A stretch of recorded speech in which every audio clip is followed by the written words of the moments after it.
ZEE5 ಇರುವಾಗ ನೀವು ನಿಮ್ಮ ನೆಚ್ಚಿನ ಶೋಗಳನ್ನ ಎಂದಿಗೂ ಮಿಸ್ ಮಾಡಿಕೊಳ್ಳುವುದಿಲ್ಲ. ಅದು ಸಂಪೂರ್ಣ ಉಚಿತವಾಗಿ. ನಾವೀಗ ತಾನೇ ಅನ್ಕೋತಾ ಇದ್ವಲ್ಲ ಕಷ್ಟ ಅಂತ, ಆ ಕಷ್ಟ ಎಲ್ಲ ಮರೆಸ್ಬಿಟ್ಟ ಕಣೆಯ ಭಗವಂತ.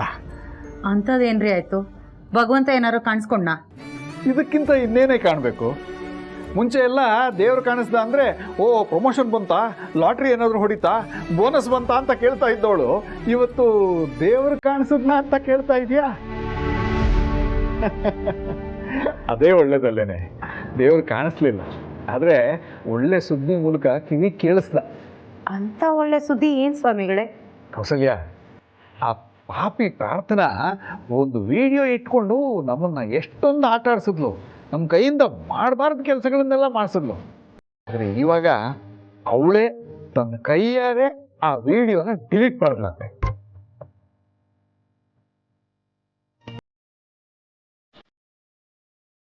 ಏನು? ಆ ವಿಡಿಯೋ ಡಿಲೀಟ್ ಆಗೋಯ್ತಾ? ಅಲ್ಲ ರೀ, ಆ ಪ್ರಾರ್ಥನೆಗೆ ನಮ್ಮ ಮೇಲೆ ಚಲಾಯಿಸೋದಕ್ಕಿದ್ದು ಅದೊಂದೇ ಅರ್ಥ. ಅದ್ ಹೇಗ್ ಕೈ ಚೆಲ್ ಕೊಡ್ತಾಳ ಅವಳು? ನಾನು ಹೇಳಿರ್ಲಿಲ್ಲನೆ, ಅಲ್ಲಿರೋದು ಯಾರು? ಹೆಣ್ಣು ಹುಲಿ ಲೀಲಾ. ತಪ್ಪು ಮಾಡಿದ್ರೆ ಅವಳು ಗಂಡನ್ನೇ ಸುಮ್ಮನೆ ಬಿಡಲ್ಲ, ಇನ್ನು ಬೇರೆಯವ್ರನ್ನ ಬಿಟ್ಬಿಡ್ತಾಳ? ಅನ್ಯಾಯ ಆಗಿರೋರ ಕಡೆ ನಿಂತು ನ್ಯಾಯ ಯಾರು ಕೊಡಿಸ್ಬೇಕೋ ಅವ್ರು ಕೊಟ್ಟೇ ಕೊಡಿಸ್ತಾಳೆ. ಅದೇ ಕಣೆ ಅವಳ ಶಕ್ತಿ. ಆ ಅಂತರನ್ನ ಬಗ್ಸೋದಕ್ಕೆ ಎಂಥೆಂಥವರೋ ಪ್ರಯತ್ನ ಮಾಡಿದ್ರು, ಆದ್ರೆ ಯಾರಿಂದನೂ ಸಾಧ್ಯ ಆಗಿಲ್ಲ. ಕೊನೆಗೆ ತಾನೇ ಡಿಲೀಟ್ ಮಾಡಿದ್ಲಂತೆ ಆ ವಿಡಿಯೋನ. ಅಂಥ ಸಂದರ್ಭ ಸೃಷ್ಟಿ ಮಾಡಿದ್ದು ಲೀಲಾನೇ. ಇನ್ನೊಂದ್ಸಲಿ ಕೇಳ್ರಿ, ನಿಜವಾಗ್ಲೂ ಆ ವಿಡಿಯೋ ಡಿಲೀಟ್ ಆಗಿದ್ಯಾ ಅಥವಾ ಇನ್ನೊಂದೇನಾದ್ರು ಕಾಪಿ ಇದೆಯಾ ಅಂತ? ಅದನ್ನ ಮೊದಲೇ ಕೇಳಿದೆ ಕಣೆ. ವಿಶ್ವರೂಪ್ ಅವರು ಮೊಬೈಲನ್ನ ಕೈಗೆ ತಗೊಂಡು ತಾವೇ ಚೆಕ್ ಮಾಡಿದ್ರಂತೆ, ಎಲ್ಲ ಕ್ಲೀನ್ ಆಗಿದೆ ಅಂತೆ. ಇವಾಗ ಏನು ಚಿಂತೆ ಇಲ್ಲಪ್ಪ, ಅಮ್ಮಂಗೂ ಹೇಳ್ಬಿಡು ಅಂದ್ಲು. ಸದ್ಯ ಎಲ್ಲ ಡಿಲೀಟ್ ಆಗೋಯ್ತಲ್ಲ, ಈಗ್ಲಾದ್ರೂ ಮಕ್ಳು ತಿಳ್ಕೊಳ್ಬೇಕು. ಅಪ್ಪ ಅಮ್ಮ ಅವ್ರನ್ನ ನಂಬಿ ಹೊರಗಡೆ ಕಳಿಸಿದಾಗ ಹೇಗ್ ನಡ್ಕೊಳ್ಬೇಕು, ಯಾವ ರೀತಿ ಇರ್ಬೇಕು ಅನ್ನೋದ ತಿಳ್ಕೊಳ್ಬೇಕು. ಹೌದು ಕೌಸಲ್ಯ, ಇವತ್ತು ನಮ್ಮ ದೇಶದಲ್ಲಿ ಎಲ್ಲರ ಹತ್ರನೂ ಸ್ಮಾರ್ಟ್ ಫೋನ್ ಇದೆ. ದುಡ್ಡು ಎಷ್ಟಾದ್ರೂ ಪರವಾಗಿಲ್ಲ, ಕ್ಯಾಮ್ರಾ ಇರೋವಂಥ ಫೋನ್ ಅಂತೂ ಇದ್ದೇ ಇದೆ. ಮಾತೆತ್ತಿದ್ರೆ ಮೊಬೈಲನ್ನ ಹೀಗೆ ಹಿಡ್ಕೊಂಡು ನಿಂತ್ಕೋತಾರೆ. ಪರಿಸ್ಥಿತಿ ಹೀಗಿರೋವಾಗ ಹೆಣ್ಮಕ್ಳು ತಾವು ಹೇಗೆ ಬದುಕಬೇಕು ಅನ್ನೋದನ್ನ ತಲೆಯಲ್ಲಿ ಇಟ್ಕೊಂಡ್ರೆ ಒಳ್ಳೇದು. ಇಲ್ಲ ಜಿಂಕೆ ಥರ ನೆಗೆಯಕ್ಕೆ ಬರುತ್ತೆ ಅಂತ ನೆಗೆದ್ರೆ ಹಿಂಡಿಂದ ದೂರ ಹೋಗಿ ಸಿಂಹ ಹುಲಿಗಳಿಗೆ ಆಹಾರ ಆಗ್ಬೇಕಾಗುತ್ತೆ. ಆಹಾರ ಆಗೋದು ಮಾತ್ರ ಅಲ್ಲ, ತಮ್ಮ ಕುಟುಂಬದವರಿಗೆ ತಮ್ಮ ಕಣ್ಣೆದುರಿಗೆ ಕಣ್ಣೀರು ಹಾಕಿಸ್ಬೇಕಾಗತ್ತೆ.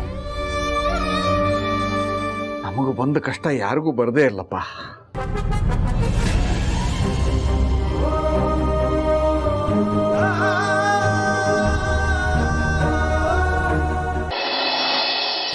ಎಲ್ಲೆಲ್ಲಿ ನೋಡಲಿ ನಿನ್ನನ್ನೇ ಕಾಣುವೆ, ಎಲ್ಲೆಲ್ಲಿ ನಾ ನೋಡಲಿ ನಿನ್ನದೇ ಚಿಲಿಪಿಲಿ, ಎಲ್ಲೋ ಗೋಜಪ್ಪ ನಿನ್ನ ಅರುಮಾನೆ, ಎಲ್ಲೋ ಗೋಜಪ್ಪ.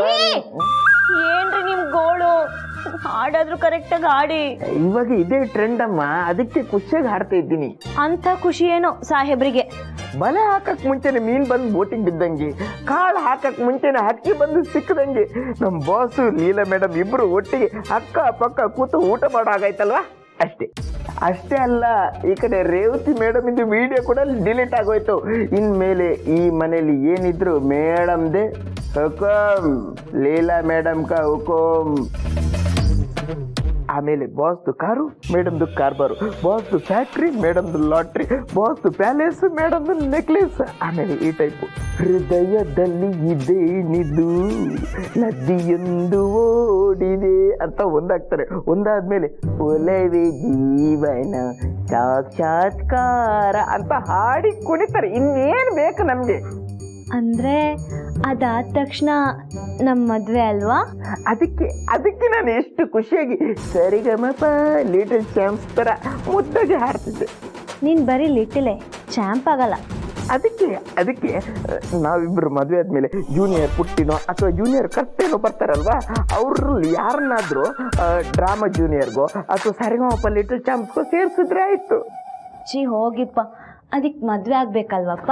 ಮದುವೆ ಆದ್ರೆ ಆಯ್ತಪ್ಪ, ಹೆಂಗಪ್ಪ? ಬಾಸ್ನ ಒಪ್ಪಿಸ್ಬೇಕಪ್ಪ. ಅದಕ್ಕೆ ಬಾಸ್ ಒಪ್ಬೇಕಲ್ವಪ್ಪ? ಒಪ್ಪೋ ಹಾಗೆ ಮಾಡ್ಬೇಕಪ್ಪ. ಆಮೇಲೆ ರಿಜಿಸ್ಟರ್ ಮ್ಯಾರೇಜ್ ಅಪ್ಪ. ರಿಜಿಸ್ಟರ್ ಮ್ಯಾರೇಜ್ಗೆ ಸೈನ್ ಬೇಕಲ್ವಪ್ಪ? ಅದಕ್ಕೂ ಬಾಸ್ ಮತ್ತೆ ಲೀಲಾ ಮೇಡಮ್ ಇದ್ದು ಸೈನ್ ತಗೊಂಡ್ರೆ ಆಯ್ತಪ್ಪ.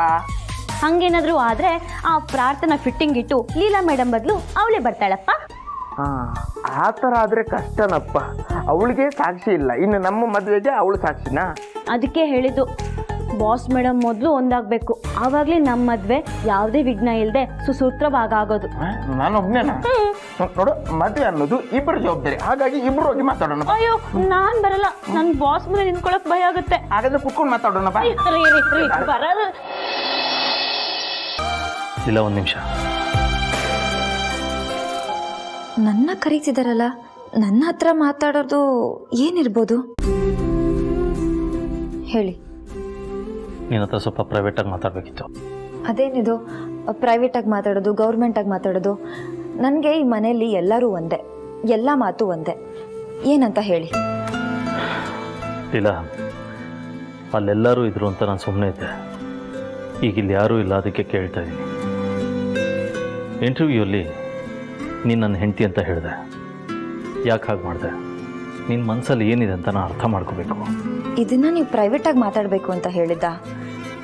ನಾನೇ ಒಂದು ಪ್ರಶ್ನೆ ಕೇಳ್ತೀನಿ, ನಾನು ಯಾಕೆ ಹೇಳಬಾರ್ದು?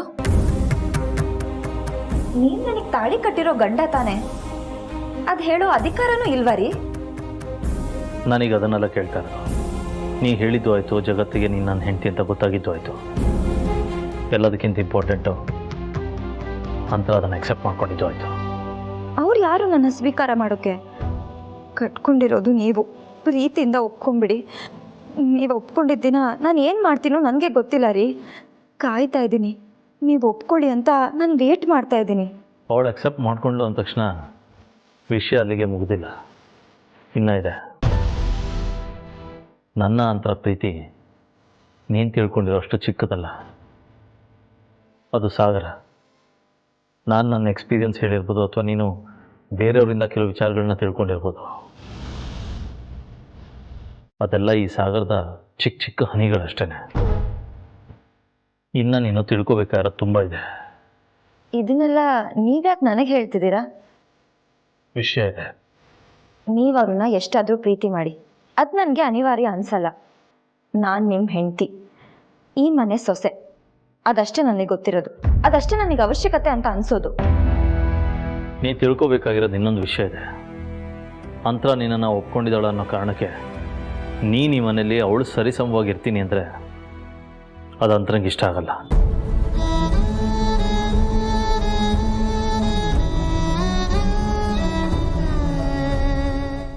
ZEE5 ಆಪ್ ಡೌನ್ಲೋಡ್ ಮಾಡಿ ಎಲ್ಲಾ ಸಂಚಿಕೆಗಳನ್ನು ಸಂಪೂರ್ಣ ಉಚಿತವಾಗಿ ನೋಡಿ.